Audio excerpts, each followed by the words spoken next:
An old book opens by candlelight in a shadowy library. Its pages hold the secret conversations of a man who spoke with angels. This was John Dee, the brilliant mind who advised a queen while chasing spirits in the dark.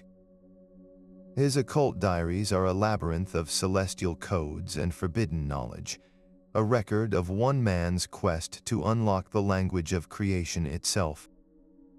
By the end of this journey, you will understand the true story behind these mysterious logs and the immense power they were said to contain.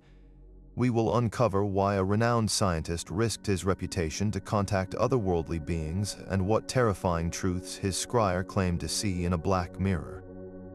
What do you believe lies hidden in the space between science and magic? Born in 1527, John Dee was a mind forged in the crucible of the Renaissance.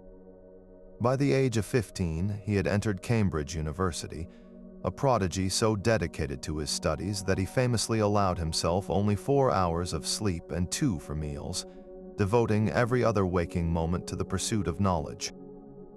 His brilliance was not confined to a single discipline. He became a celebrated mathematician, a master of navigation whose charts guided English explorers, and a trusted astronomical advisor to Queen Elizabeth I herself.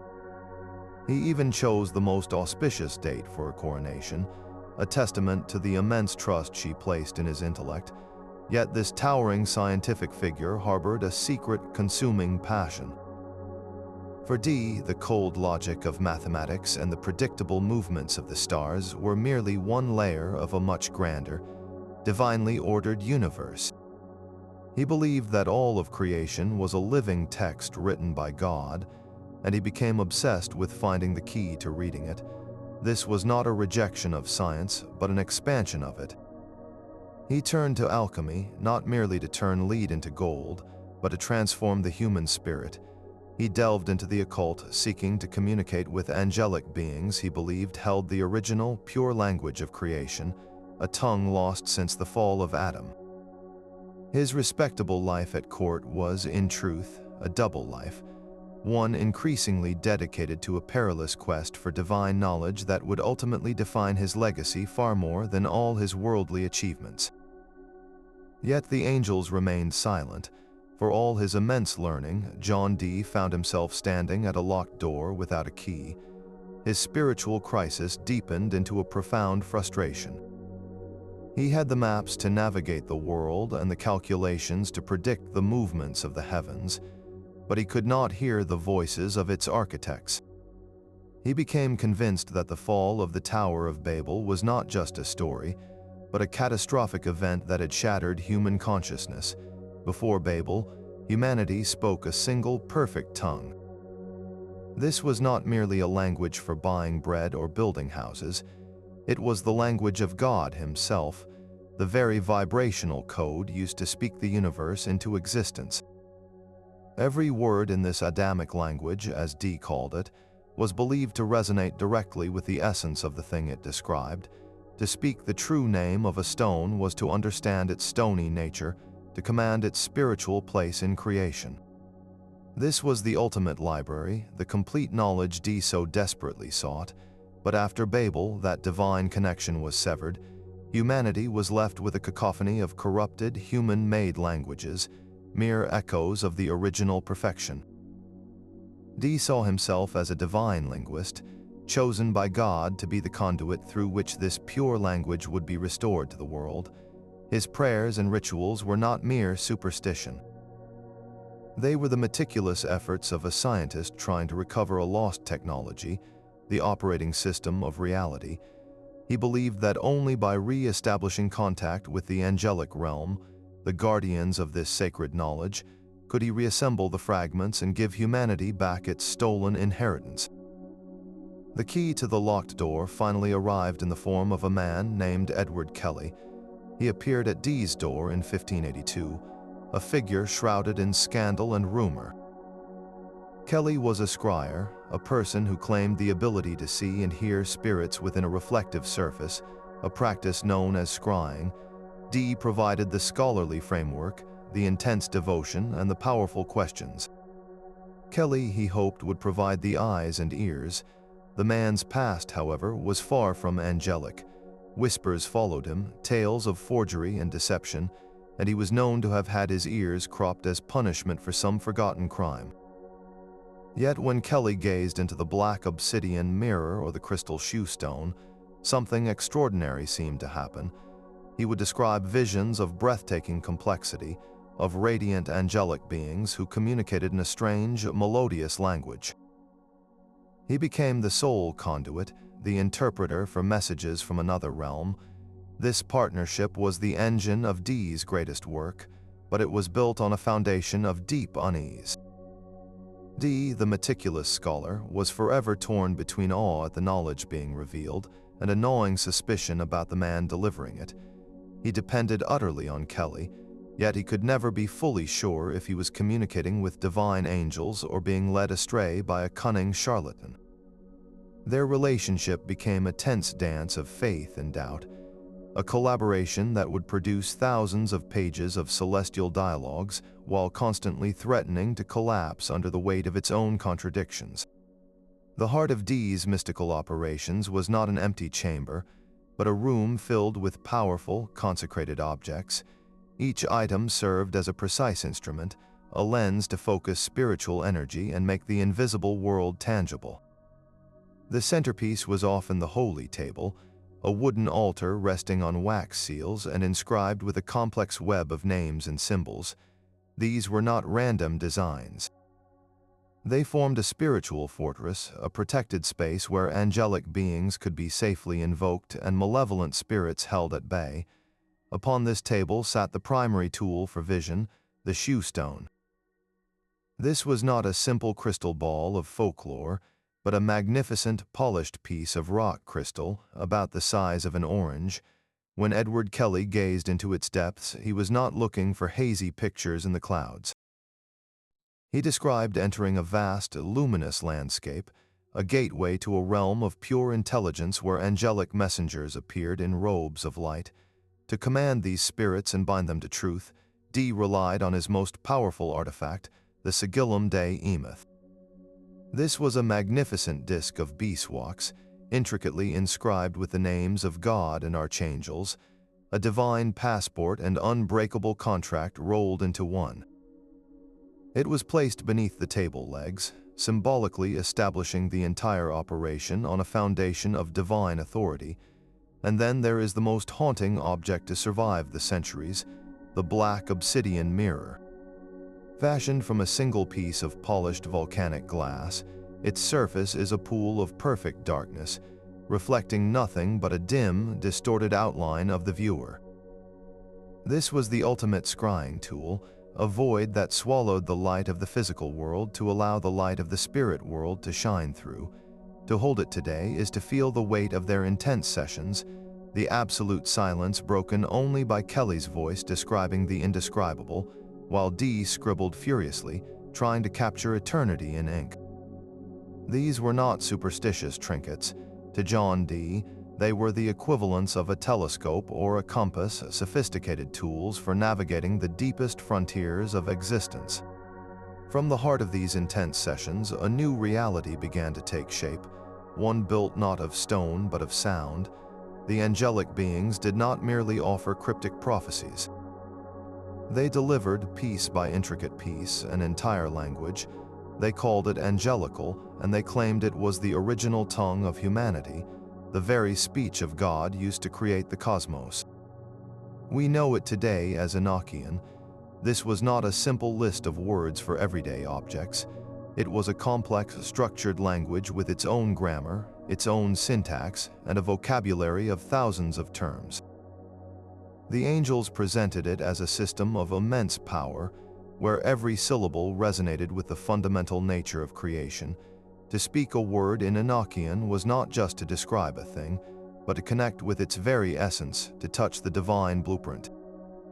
The language even came with its own unique alphabet, a set of 21 elegant, angular letters, each one carrying a specific mystical charge and numerical value. Edward Kelley would see these letters appear in the shewstone, glowing with an unearthly light, and Dee would meticulously transcribe them into his private diaries, creating a complete linguistic key. The sheer complexity of this system is what makes it so compelling and so baffling. For a language supposedly channeled through a man of dubious background, Enochian displays a sophisticated internal logic that linguists still analyze today. It has its own rules for verb conjugation, noun cases, and sentence structure, features that would be nearly impossible to fabricate spontaneously. This linguistic depth has fueled its enduring influence.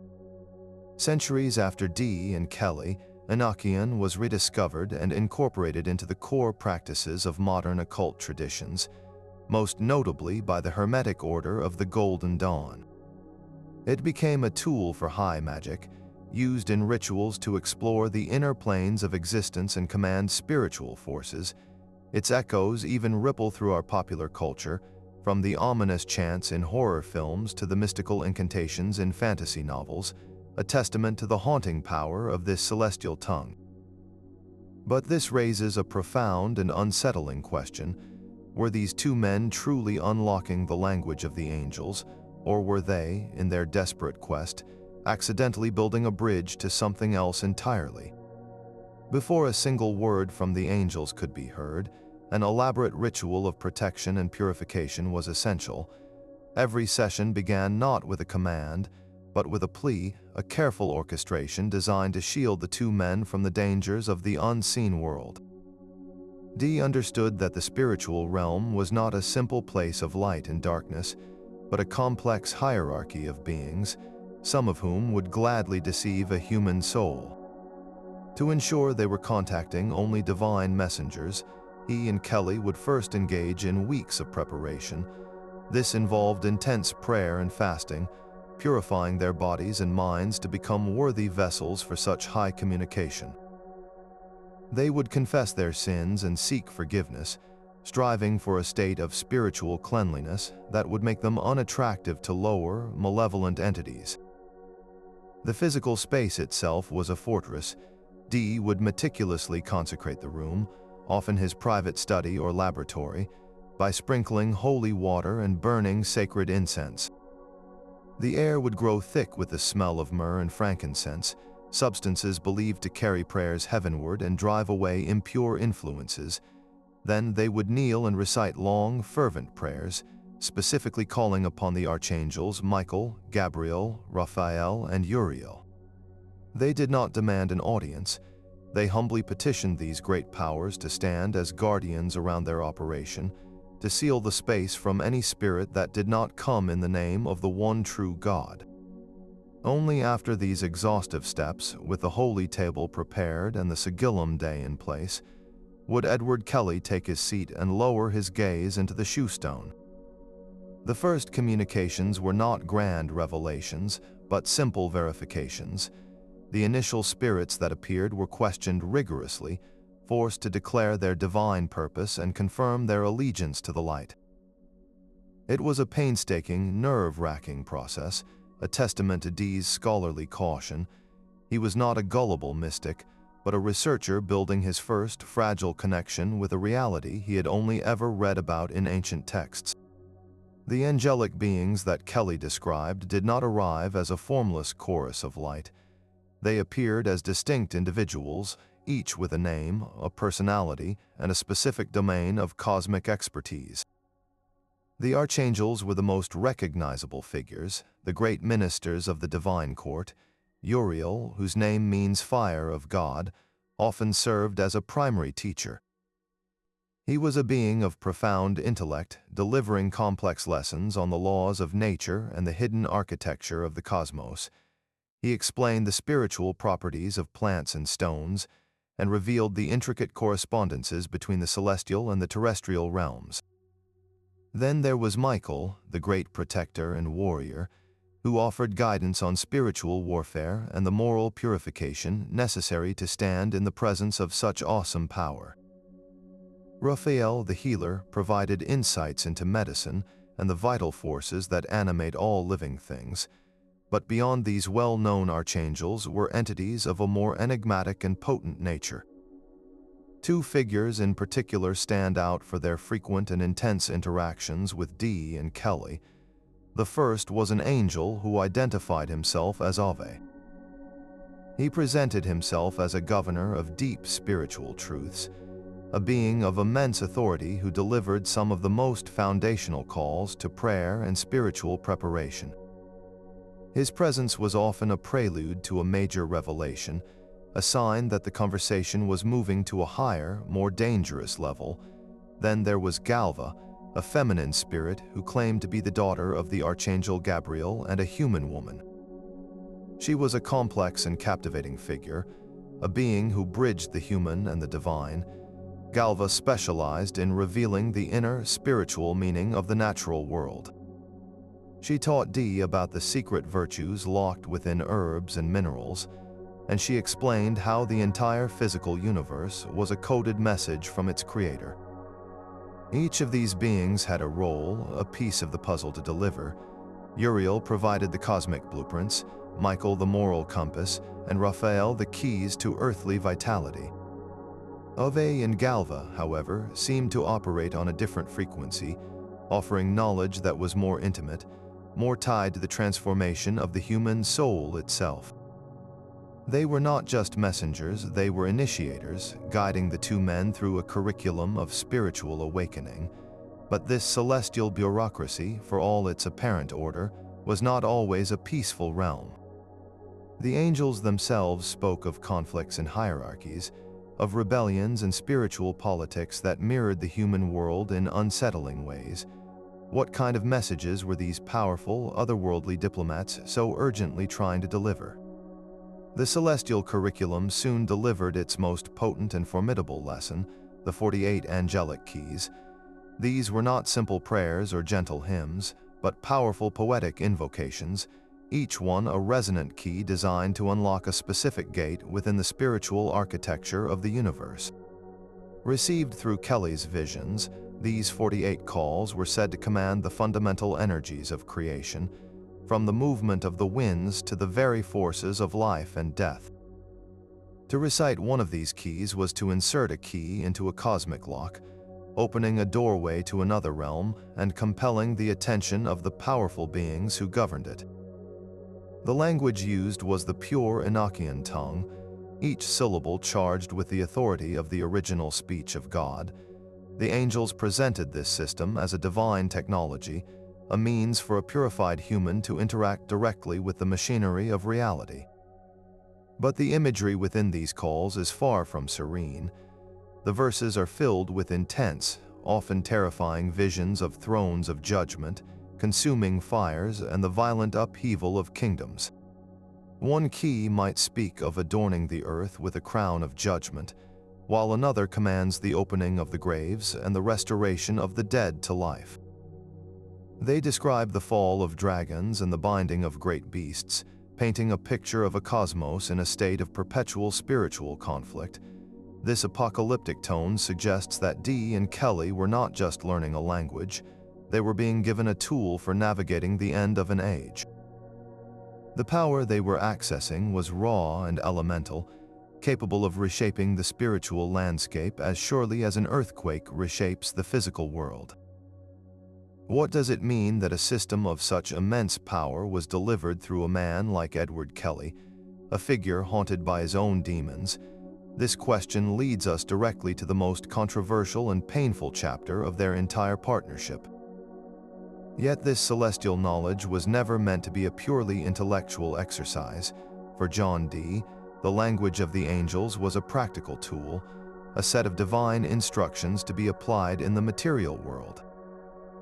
This is where his spiritual quest converged with his lifelong work in alchemy. His diaries are filled with cryptic entries detailing his experiments in the laboratory, a space that was, for him, as sacred as his prayer chamber. The search for the philosopher's stone was not merely a medieval fantasy of creating gold. It was the ultimate spiritual and physical endeavor, a process of personal and cosmic purification. The stone was believed to be more than a substance. It was a perfected state of matter, a tangible manifestation of divine light that could heal any sickness, grant immortality through the elixir of life, and as a byproduct, transmute base metals into gold. But this transformation was not a simple chemical trick. In Dee's view, the lead in his crucible was a symbol of the impure human soul, burdened by sin and ignorance. The fire of his furnace was the fire of divine love and angelic instruction, the same force that would burn away his spiritual imperfections. When he wrote of dissolving and coagulating materials, he was also describing the process of breaking down his own ego and reassembling his spirit into a more perfect crystalline form. The goal was to create the stone within himself first. Only a perfected human, an alchemist who had achieved inner gold, could possibly hope to manifest the physical stone. His frantic notes on temperatures and ingredients are interspersed with prayers and invocations in Enochian, revealing a man who saw no division between his science and his mysticism. To turn lead into gold was to demonstrate a fundamental truth, that with the correct spiritual key, the entire fallen world could be restored to its original, perfect state. Their celestial instructions demanded a pilgrimage. The angels, through Kelley's unwavering voice, commanded them to leave England and carry their divine revelations to the courts of Europe. This was no ordinary scholarly tour. It was a mission from God, an urgent crusade to share the angelic language with the powerful and usher in a new spiritual age. With a deep sense of purpose, Dee and Kelley, along with their families, embarked on a grand and arduous journey across the continent, their luggage filled not with simple goods, but with the heavy, precious weight of Dee's occult diaries and the sacred scrying equipment. They traveled first to Poland, seeking the patronage of King Stephen Bathory, and later to the glittering court of Emperor Rudolf II in Prague.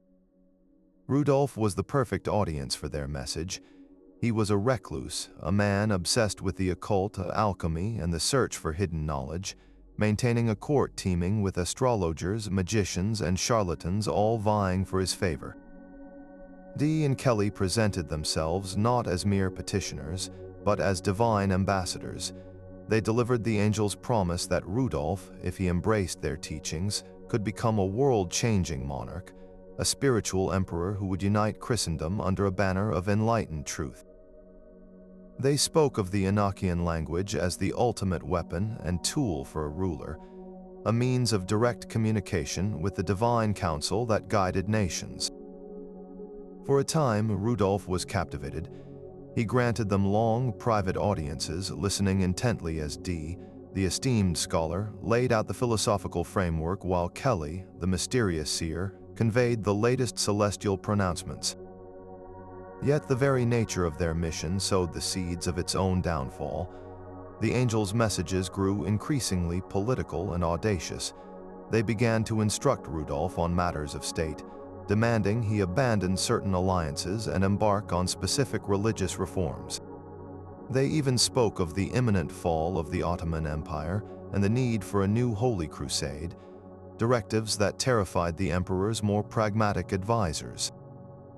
The atmosphere at court, once filled with promise, turned hostile. Whispers of heresy and demonic magic swirled around the two Englishmen. The papal nuncio, outraged by their claims of direct angelic communication, which bypassed the authority of the Church, condemned them as dangerous necromancers and demanded their expulsion. Their divine mission, which had begun with such lofty hopes, ended in disgrace. They were forced to flee Prague, their reputation in tatters, their search for a royal patron a spectacular failure. How could a mission guided by angels lead to such a catastrophic and humiliating outcome? This painful question would soon be eclipsed by an even more personal and devastating revelation from the spirit world. The divine mission was crumbling under the weight of its own impossible demands. Back in England after their disastrous European tour, the partnership between John Dee and Edward Kelley began to fracture. The strain was no longer just about external failure or the whispers of heresy. It seeped into the very core of their relationship, poisoning their shared work and their private lives. The angelic communications, once a source of sublime knowledge, took a dark and deeply personal turn. The beings in the shewstone began to issue commands that tested the limits of human faith and decency. They spoke of a need for absolute spiritual unity between the two men, a bond so complete that it must transcend all worldly attachments and social conventions. Then came the most shocking directive of all. The angels, through Kelley, declared that Dee and Kelley must share all things in common. This was not a suggestion about money or property. It was a command that they exchange wives. For the devout, morally rigid John Dee, this was an unimaginable horror. It struck at the foundation of his marriage to his young wife, Jane, and violated every principle of his deeply held Christian faith. He was caught in an agonizing paradox. How could a message from a divine angel demand something that felt so profoundly sinful? He spent days in anguished prayer, his diaries filled with desperate pleas for clarity. He scrutinized Kelley, searching for any sign that this was an elaborate deception, a cruel trick born of the scryer's own base desires. Yet Kelley himself seemed tormented by the command, at times refusing to continue the sessions unless Dee obeyed. The celestial revelations had become a spiritual torture, forcing Dee to choose between his unwavering belief in the angels and his own moral conscience. This was the ultimate test of faith, and it left deep, permanent cracks in his trust, not only in Kelley, but in the entire celestial enterprise he had dedicated his life to building. The angels did not speak only of spiritual gold and cosmic languages. Their messages soon darkened, filled with the fire and thunder of impending doom. Through the shewstone, Edward Kelley described visions of a world on the brink of a great and terrible purification. The celestial beings delivered stark prophecies of political collapse, of thrones being overturned, and of religious wars that would drench Europe in blood. They spoke of a final apocalyptic conflict that would precede a new golden age, a divine reset for a corrupted world. These were not vague, symbolic warnings. They named names and pointed to specific kingdoms. The Ottoman Empire was identified as a great beast that would be broken. The papacy itself was condemned as a corrupt institution facing divine judgment. For Dee, these messages were not abstract religious concepts. They were urgent bulletins from the divine war room, and he felt a crushing responsibility to act. He interpreted these prophecies through the lens of the brutal religious conflicts of his time, seeing the rising tensions between Catholics and Protestants as the very wars the angels foretold. His mission to the courts of Europe was, in his mind, a last-ditch effort to warn the powerful and steer history away from the cliff. He believed that if a monarch like Emperor Rudolph would only listen and adopt the angelic reforms, the coming catastrophes could be mitigated or even avoided. The diaries from this period are frantic, the handwriting tight with anxiety.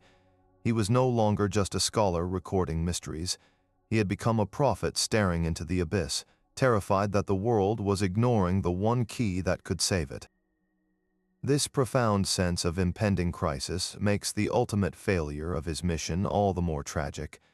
He had the warnings, but no one with the power to act would truly listen.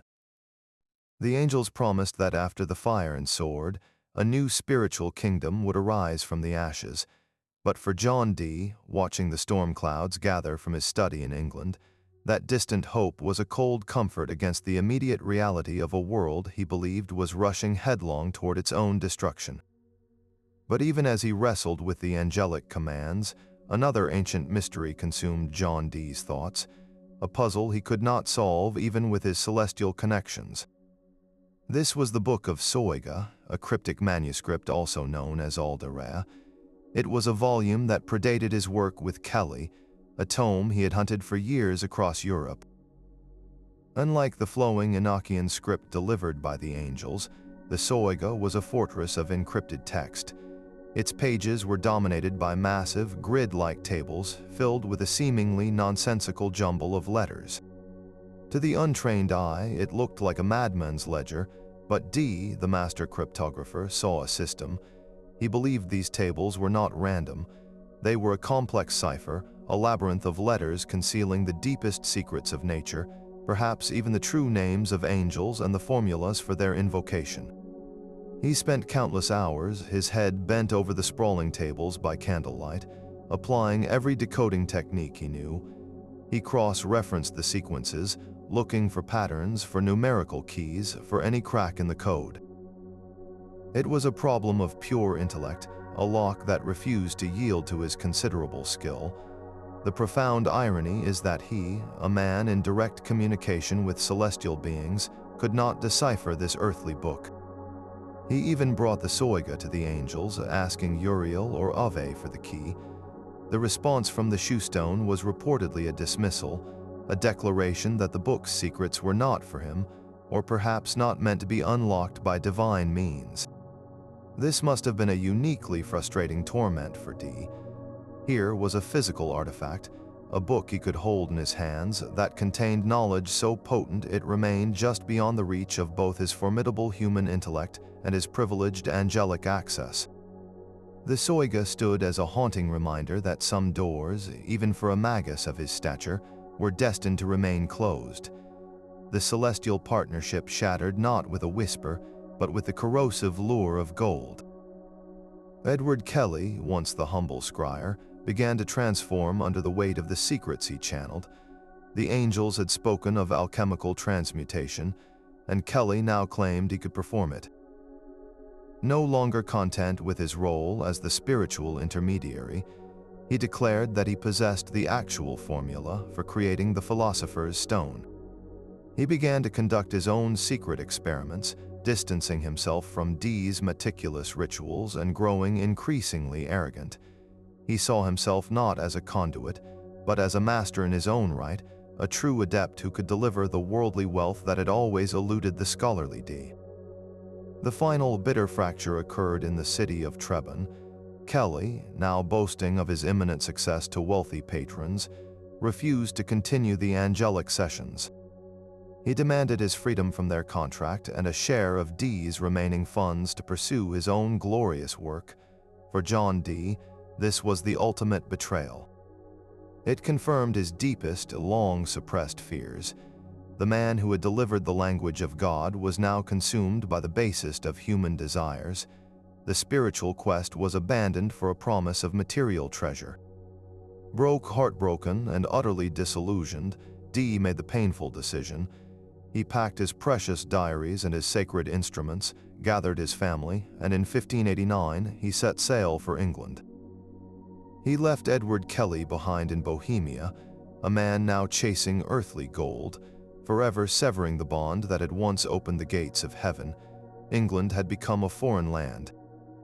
John Dee returned in 1589 to a court that had moved on without him. Queen Elizabeth, his once devoted patron, received him with a chilly formality. The brilliant scholar who had chosen her coronation date was now viewed with suspicion, a man tainted by rumors of dark magic and a failed continental adventure. He was granted an audience, but the magic was gone.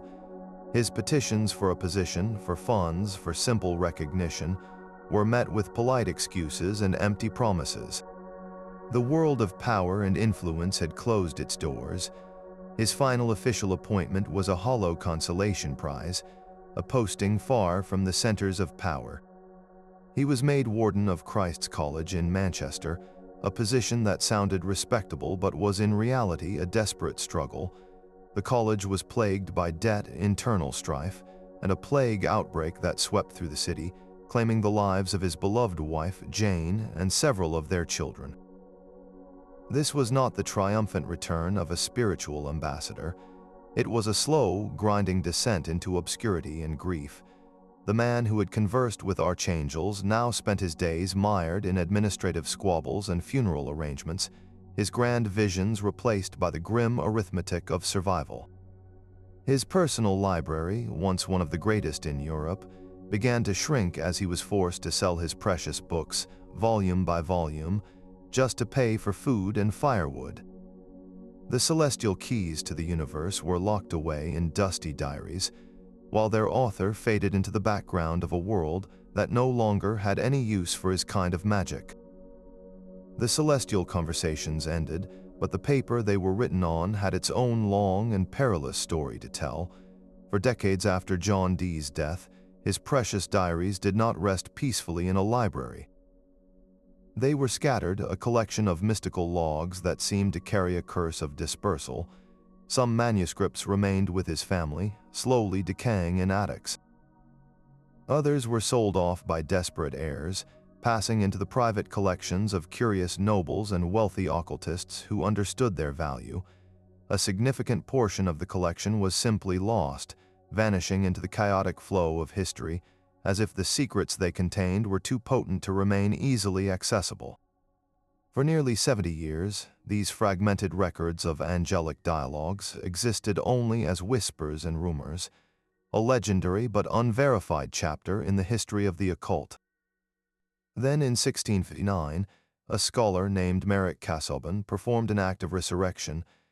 He gathered as many of the surviving manuscripts as he could find and compiled them into a single massive volume, which he published under the title, A True and Faithful Relation of What Passed for Many Years Between Dr. John Dee and Some Spirits. Casaubon was no believer in Dee's angelic communications. In fact, he was a staunch Anglican clergyman who saw the diaries as a perfect cautionary tale. His intention was not to glorify Dee, but to expose what he viewed as a tragic delusion, a stark warning about the dangers of dabbling with the supernatural. He published the work to demonstrate how a brilliant man could be led astray by a cunning fraudster like Edward Kelley. He wanted the world to see the madness in its own words. The irony is profound. By publishing the diaries to condemn them, Casaubon accidentally ensured their immortality. He gave the Enochian language and Dee's entire mystical system to the world, preserving them for future generations of occultists who would see in them not madness, but divine inspiration. The very book meant to serve as a warning became the foundational text for a new wave of magical practice, proving that once a secret is let out into the world, you can never truly control who it will inspire. Merrick Casaubon held the crumbling manuscripts and saw not a divine language, but a cautionary tale written in a madman's hand. As a deeply orthodox clergyman and scholar, his mission was one of preservation for the sake of condemnation. He believed Dee's brilliant mind had been systematically deceived by Edward Kelley, a cunning fraud who had conjured demonic spirits disguised as angels of light. Casaubon's editorial choices were meticulously designed to prove this very point. He structured the published work, titling it pointedly A True and Faithful Relation, to lead the reader through a narrative of intellectual seduction. He selected sessions that highlighted Kelley's questionable character and Dee's own moments of doubt, framing the entire endeavor as a tragic descent into delusion. He wanted the world to see the raw, often chaotic, and deeply personal nature of the logs, believing their sheer strangeness would be evidence enough of their infernal origin. The book was meant to be a public shaming, a fire meant to burn away the credibility of Dee's magical legacy forever. Yet in his zeal to expose a fraud, Casaubon performed an act of profound and unintended conservation. He gathered the scattered pages that might have been lost to damp attics or forgotten trunks and bound them into a permanent record. He gave the Enochian language, the angelic keys, and the entire system of Dee's celestial magic a sturdy vessel in which to sail into the future. The very act meant to extinguish this knowledge instead gave it the oxygen it needed to survive for centuries. A work published as a warning against the occult became, ironically, the foundational textbook for its modern practice. The secret was out and it no longer belonged to its skeptical publisher, or even to the ghost of John Dee. It belonged to anyone who dared to look into the black mirror and ask the same impossible questions. The pages of John Dee's diaries are more than a simple log of conversations. They are a labyrinth of secret codes, a private language within a celestial one. To protect his dangerous knowledge from prying eyes, Dee developed a sophisticated system of cryptography, turning his personal journals into encrypted vaults. He used a complex shorthand, a rapid notation system filled with unique symbols that only he could quickly decipher, but for his most sensitive entries he went much further, employing substitution ciphers where letters were systematically swapped for others according to a prearranged key. He also used numerical codes, assigning specific numbers to angels, spirits, and alchemical processes, creating a web of digits that concealed the true subjects of his work. To any casual observer or to an agent of the crown searching for evidence of treason, these passages would have looked like nonsensical scribbles or mundane mathematical calculations. This was a necessary defense for a man living in a time when a single misinterpreted phrase could lead to accusations of heresy or witchcraft. The sheer volume of these coded sections reveals a mind constantly balancing two realities, the public intellectual and the private magus, forever wary of the consequences of his own discoveries. For centuries, these ciphers lay dormant, an unsolved puzzle waiting for the right key. Modern scholars, armed with computational power and historical context, have undertaken the monumental task of cracking Dee's personal code.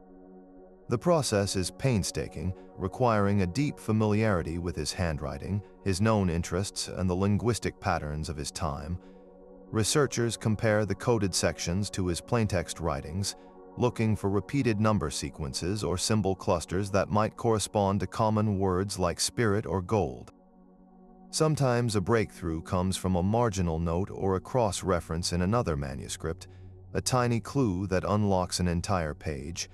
Each decrypted passage is a small victory, revealing hidden layers of meaning, from his most intimate doubts about Kelley to his secret alchemical formulas. One of the most fascinating discoveries has been his use of codes not just for concealment, but for organization. He created numerical indexes that linked disparate entries across different diaries, weaving his spiritual experiences into a single, grand, and deeply personal narrative. Decoding Dee is not just about reading his secrets. It is about listening to the whispers of a man who feared his own voice, and in doing so, finally hearing the full, unvarnished story of his incredible quest. For every believer in Dee's divine mission, a skeptic sees a different, far more human story.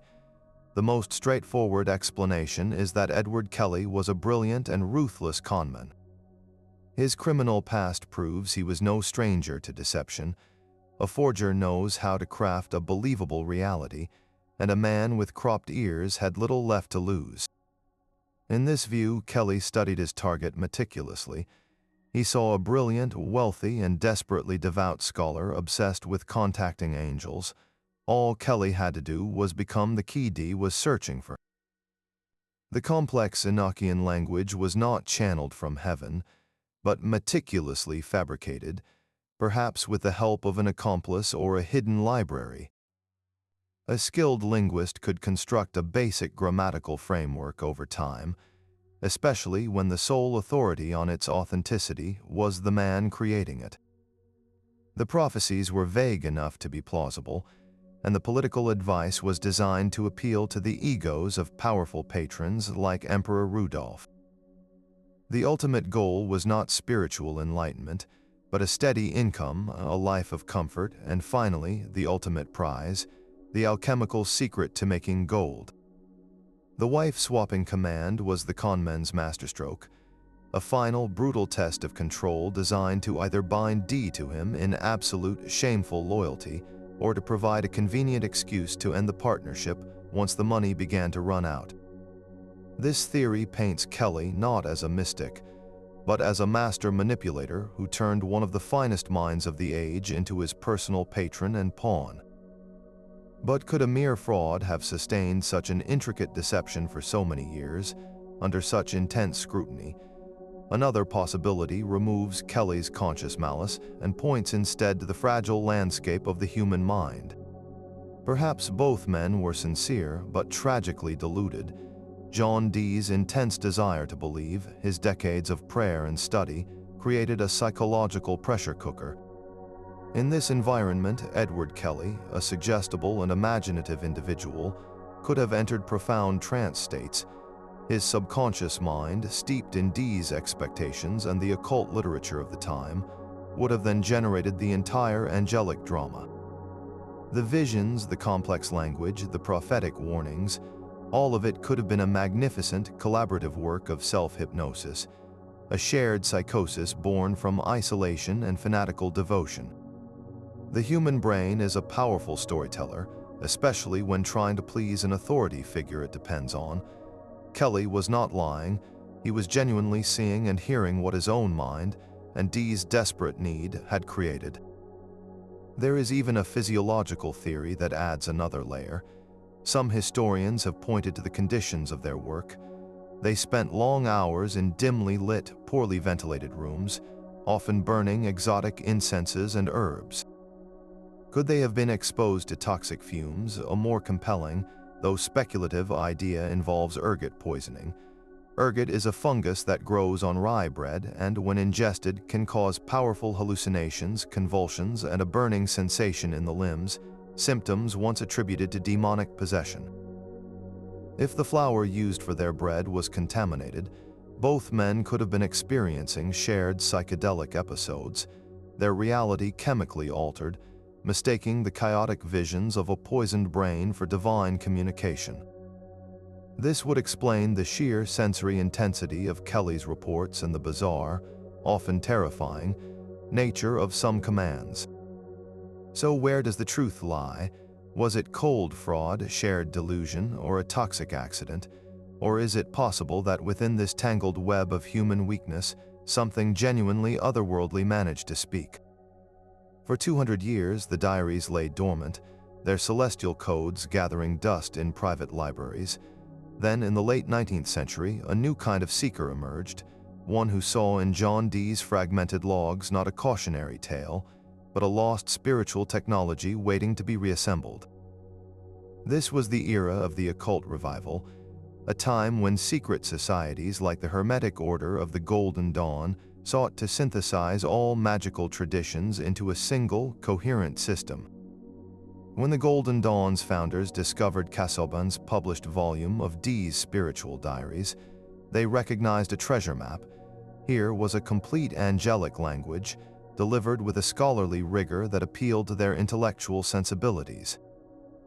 They set about the monumental task of systematizing the raw, often chaotic conversations between Dee and Kelley, transforming them into a structured curriculum for spiritual ascent. They organized the Enochian alphabet, the 48 calls, and the complex sigils into a step-by-step process for exploring the inner planes. This was no longer about one man's desperate quest for divine contact. It was a repeatable method, a science of the spirit. The Golden Dawn created elaborate rituals where initiates would use the Enochian keys to mentally project themselves into a series of symbolic realms called the ethers, each one representing a higher state of consciousness. They built temples, designed special robes, and drilled their members in the precise pronunciation of the angelic tongue, believing that the vibrational power of the words could alter reality itself. Through their work, the obscure notes of an Elizabethan magus were forged into the bedrock of modern ceremonial magic. But this new system demanded a new kind of magician, one who would push its boundaries to the absolute limit and, in doing so, become one of the most infamous occultists in history. That magician was Aleister Crowley. Initiated into the Golden Dawn, Crowley immediately saw the immense potential within the Enochian system. He was not content with mere theoretical study. He was a practical mystic who believed that magic was the means to discover and fulfill one's true will, the ultimate purpose of the individual. For Crowley, the Enochian calls were not prayers but commands, tools for shattering the limits of the human mind and achieving what he called the knowledge and conversation of the holy guardian angel, the higher self. He took the Golden Dawn's structured system and injected it with a new, raw intensity. His most famous experiment occurred in 1909, when he traveled to the deserts of North Africa with his poet companion, Victor Newberg. There, Crowley performed a relentless series of invocations, using the Enochian calls to forcibly open the gates to the 30 ethers, one by one. He did not merely recite the words. He shouted them into the empty desert, his voice echoing off the rocks as he pushed his consciousness into these terrifying and sublime realms. The visions he recorded in his own diary, the vision and the voice, are a psychedelic torrent of imagery, filled with complex angelic beings, cosmic judgments, and profound revelations about his own spiritual destiny. Crowley's work demonstrated that Dee's system was not a historical artifact, but a living, breathing gateway to transformative experiences. He proved its power, but also its dangers, emerging from the desert forever changed. His controversial legacy, however, threatened to overshadow the very system he sought to master, leaving it to another figure to ensure its scholarly survival. That crucial task fell to Israel Regardie. A one-time secretary to Crowley, Regardie eventually broke with his flamboyant mentor, believing that Crowley's personal mythology and difficult personality were obscuring the pure, accessible magic at the heart of the Golden Dawn system. Regardie was a consolidator, a preserver. His life's work was to demystify and organize this vast body of knowledge for the common seeker. In the 1930s, he performed an act of immense courage and controversy by publishing the bulk of the Hermetic Order of the Golden Dawn's secret rituals and knowledge lectures in a multi-volume set. For the first time, the complete systematized version of Enochian magic, as developed from Dee's diaries, was available to anyone who could buy the book. This was not a theft, but an act of conservation. Regardie believed that spiritual knowledge was a human birthright, not the property of a secretive elite. His clear, detailed writings provided a practical roadmap through the complex symbolism of the Enochian tablets and the correct use of the calls. He presented the system as a form of spiritual psychology, a way to explore the depths of the unconscious mind and integrate its hidden powers. Thanks to Regardie's meticulous work, John Dee's angelic conversations found their way into the hands of countless 20th century practitioners, from Wiccan covens to solo ritual magicians. The lonely quest of an Elizabethan scholar had been transformed into a global tradition, its celestial language now whispered in temples and living rooms across the world, waiting for the next seeker to answer the call. The same Enochian calls that echoed in a 16th century study now resonate in modern temples and living rooms across the world. Contemporary practitioners approach this system not as a historical curiosity, but as a living technology of consciousness, one that demands immense respect and preparation. The rituals are often built upon the foundational work of the Golden Dawn, refined over a century of practice. At the heart of most operations is the table of practice, a modern altar that synthesizes Dee's original instruments. This is not a simple piece of furniture. It is a meticulously crafted spiritual engine. A typical table is a square of pure white wood, often about 3 feet across. Upon its surface are painted or inlaid a series of concentric squares, containing the names of angels and archangels in both Enochian and Hebrew.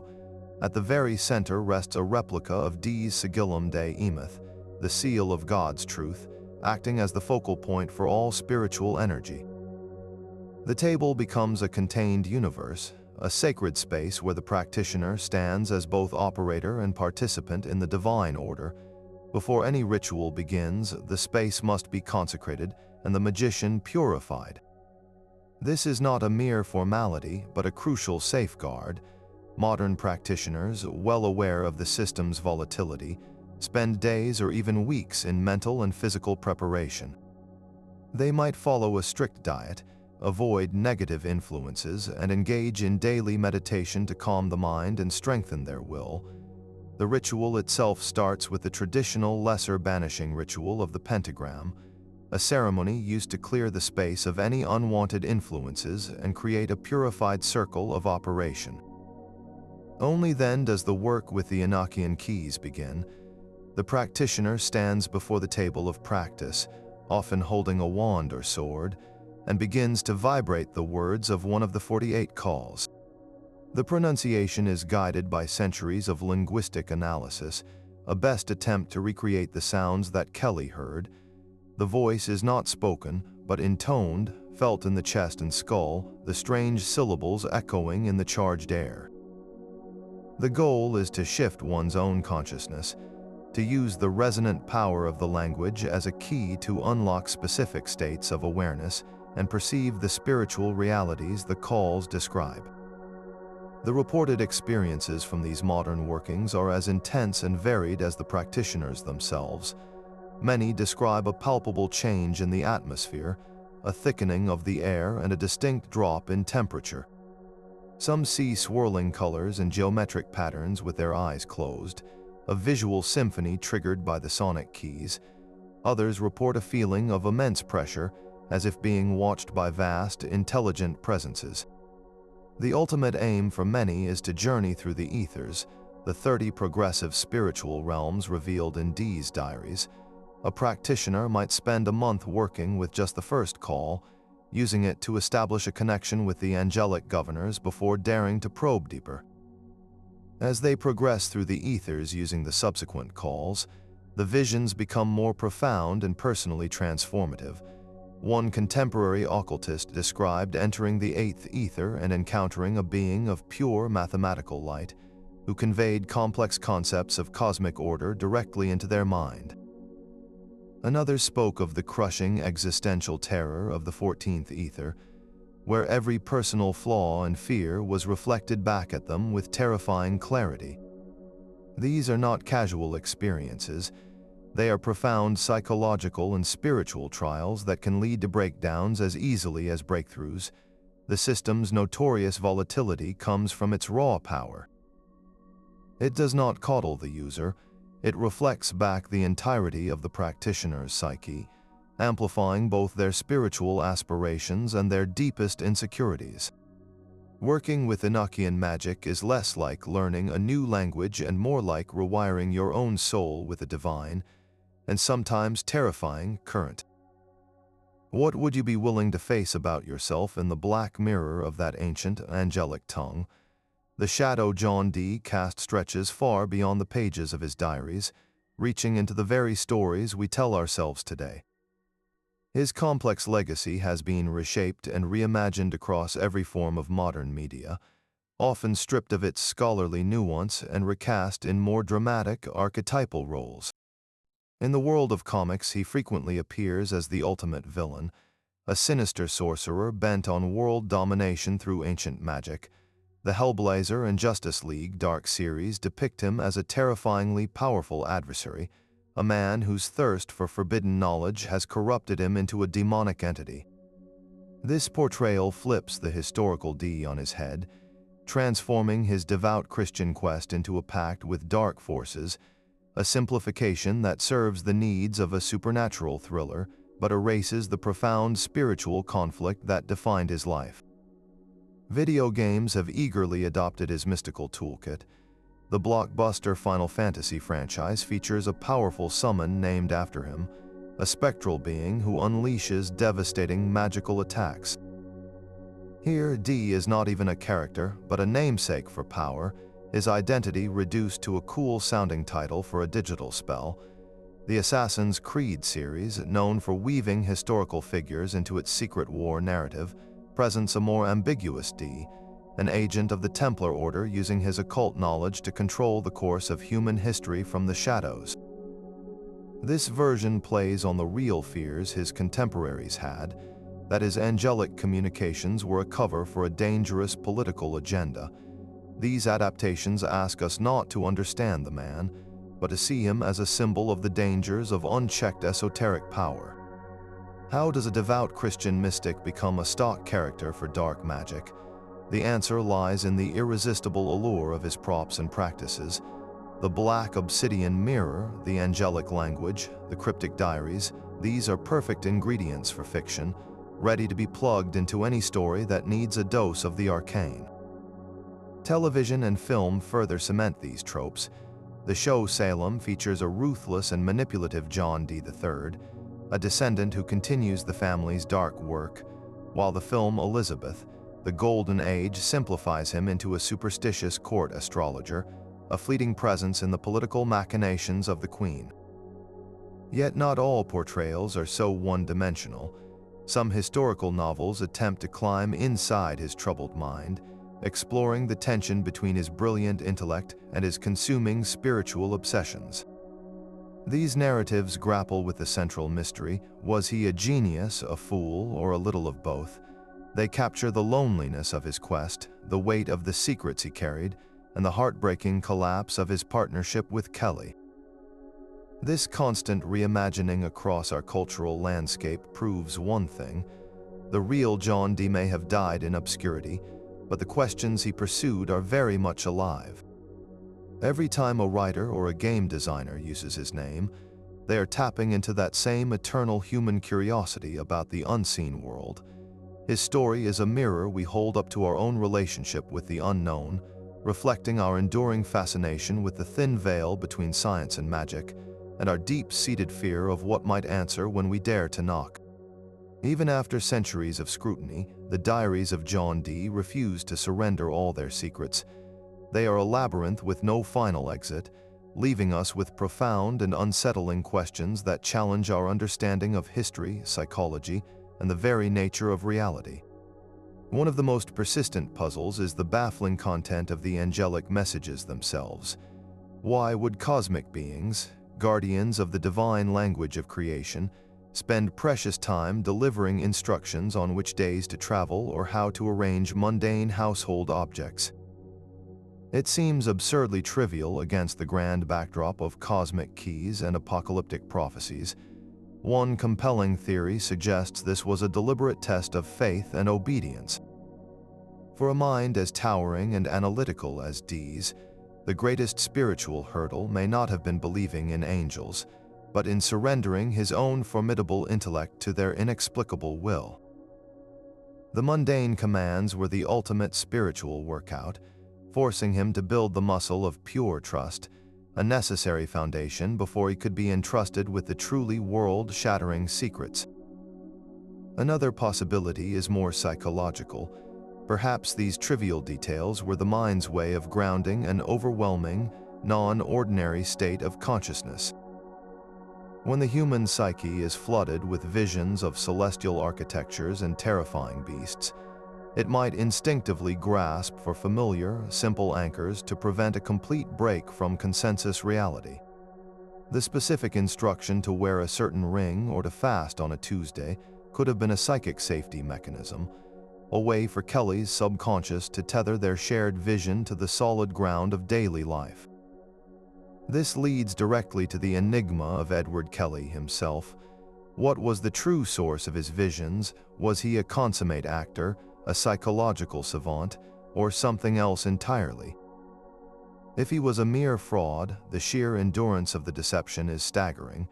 To maintain such a complex, consistent narrative of a fully formed language and an intricate celestial hierarchy over years, under the constant, skeptical gaze of one of the era's greatest minds, would be a performance for the ages. Yet if he was a genuine mystic, why did the messages so often cater to his own apparent ambitions and desires, culminating in the devastating wife-swapping command that shattered the partnership? Perhaps the most haunting possibility is that he was an unwitting catalyst, a man whose unique psychic constitution allowed something to speak through him, but that something filtered every communication through the distorted lens of his own flawed, human personality. The final and perhaps greatest mystery lies in the Enochian system itself. Is it a genuine spiritual technology, a precise code for interacting with the architecture of consciousness and cosmos? Its internal consistency and linguistic sophistication argue against a simple fabrication. Modern practitioners who use these calls report profound, transformative, and often terrifyingly consistent experiences across different times and cultures, suggesting it taps into a deep, universal stratum of the psyche, if not something beyond. Yet the alternative is equally compelling. Could it be the most elaborate fictional language ever created, a testament to the collaborative power of a brilliant scholar's desperation and a scryer's boundless imagination? The truth may be the most unsettling option of all, that within those pages, the lines between divine revelation and human invention, between objective truth and subjective reality, are not just blurred, but were never truly there to begin with. His journey was a paradox written in ink and starlight. John Dee lived two lives in one, a celebrated scientist who mapped the world for a queen and a desperate mystic who mapped the heavens for angels. He never saw a contradiction in this. For him, the telescope and the shewstone were simply different lenses focused on the same divine reality. His legacy is a double helix, one strand woven into the history of navigation and mathematics, the other spiraling deep into the foundations of modern magic. We are left with the haunting logs of his quest, a testament to a mind that could not accept the limits of the known world. He sought the original language of God and may have found it, or perhaps he merely unlocked a profound chamber of the human imagination, a place where our deepest longings for meaning and connection take on a life of their own. His story forces us to ask one final, lingering question. In our own search for truth, whether through a microscope or through meditation, are we truly exploring two separate worlds, or are we simply using different words to describe the same magnificent, mysterious universe? What do you believe lies in the space between John Dee's science and his magic? Share your thoughts on this enigmatic figure in the comments below.